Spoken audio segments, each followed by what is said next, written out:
Dear viewers, आज के इस लेक्चर में हम बात करेंगे गूगल शीट के बारे में। जैसा कि आपको स्क्रीन पे नज़र आ रहा है कि मैंने एक शीट क्रिएट की हुई, यहाँ पे मैंने आइटम नेम लिखे हुए हैं, यहाँ पे ऑर्डर है, उसके बाद यहाँ पे स्टेटस है।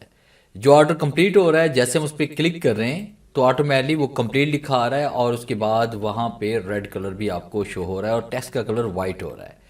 जैसे देखिए हम यहाँ पे क्लिक करते हैं तो ये देखिए अनचेक करते हैं तो पेंडिंग लिखा आ रहा है। जैसे क्लिक करते हैं तो हमारे पास देखिए यहाँ पे ऑर्डर ये आपके पास रेड कलर में हो रहा है और उसके बाद ये वाइट कलर से यहाँ पे राइट भी हो रहा है। तो ये कैसे करना है आज हम इस लेक्चर में ये सीखने वाले हैं और चंद एक मिनट्स के अंदर आप ये खुद भी बना सकते हैं गूगल शीट के अंदर। तो इसके लिए आपने क्या करना है, सबसे पहले यहाँ पे डाटा मैंने राइट किया हुआ है। जैसा कि आपको स्क्रीन पे नज़र आ रहा है कि मैंने यहाँ पे आइटम नेम, ऑर्डर और स्टेटस यहाँ पे लिखा हुआ है। डाटा राइट करेंगे, बॉर्डर अप्लाई कर लें, उसके बाद आपने शेडिंग वगैरह अप्लाई कर लेनी है। फिर उसके बाद आपने क्या करना है कि उन तमाम सेल्स को सिलेक्ट करेंगे जहां पे आप चेक बॉक्सेस ऐड करना चाहते हैं। उसके बाद फिर आपने इंसर्ट पे आना है। इंसर्ट पे क्लिक करने के बाद आपने चेक बॉक्स पे क्लिक करना है। जैसे हम चेक बॉक्स पे क्लिक करेंगे तो ऑटोमेटिक ये चेक बॉक्सेस आपके यहाँ पे इंसर्ट हो जाएंगे। फिर उसके बाद हम यहाँ पे क्लिक करते हैं। क्लिक करने के बाद यहाँ पे हमने एक फॉर्मूला राइट करना है छोटा सा। आपने इज इक्वल टू राइट करेंगे और उसके बाद यहाँ पे टाइप करेंगे इफ ब्रैकेट ओपन, हम कहते हैं दिस सेल इक्वल हो जाए ट्रू के।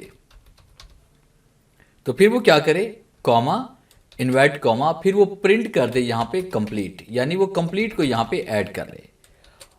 अगर ये फर्ज कीजिए यहाँ पे चेक बॉक्स ट्रू नहीं है, फॉल्स है, तो फिर कंप्यूटर क्या जवाब दे। फिर यहाँ पे हम देते हैं यहाँ पे पेंडिंग, कि वहाँ पे वो राइट करवा दे पेंडिंग को।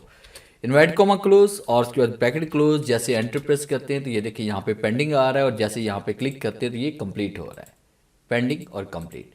अब उसके बाद इसी फॉर्मूले को आपने यहाँ पे नीचे ड्रैग कर लेना है या वहाँ पे डबल क्लिक करेंगे तो आपके पास ये ड्रैग हो जाएगा। अब देखिए सारे ऑर्डर्स हमारे पास पेंडिंग में है, जैसे हम क्लिक कर रहे हैं तो ये हमारे पास यहाँ पे कंप्लीट हो रहा है।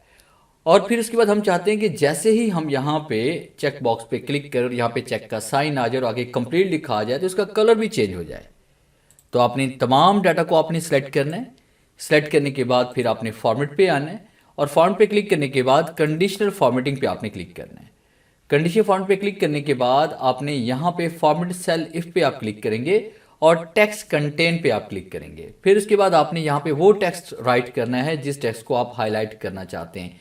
जैसे कि फर्स्ट कीजिए कि मैंने यहाँ पे इसमें राइट कर लिया कंप्लीट, मैंने कंप्लीट यहाँ पे लिखा और उसके बाद मैं चाहता हूँ कि जैसे ही यहाँ पे कंप्लीट लिखा जाए तो उसका कलर जो है वो रेड हो जाए और उसके बाद इसका जो फाउंड कलर है वो हम यहाँ पे कर लेते हैं इसमें वाइट, और उसको आप चाहें तो यहाँ बोल्ड भी कर सकते हैं। और उसके बाद डन पे क्लिक करते हैं। अब देखिए जैसे हम यहाँ पे इसमें अनचेक करते हैं तो पेंडिंग में आ जाता है, कलर रिमूव हो जाता है और जैसे क्लिक करते हैं तो कलर आपका अप्लाई भी हो रहा है। इस तरह से हम यहाँ पे इसको अनचेक करते हैं तो ये देखिए कलर यहाँ से रिमूव होता जा रहा है और जैसे क्लिक करते जाएंगे तो कलर यहाँ पे अप्लाई भी होता जाएगा। तो ये था मेरा आज का लेक्चर जिसे मैंने आपको पढ़ाया गूगल शीट के अंदर चेक बॉक्सेस को इंसर्ट करना और चेक बॉक्सेस का यूज़ करते हुए कंडीशनल फॉर्मेटिंग का इस्तेमाल करके आप डाटा को किस तरह से हाईलाइट करवा सकते हैं।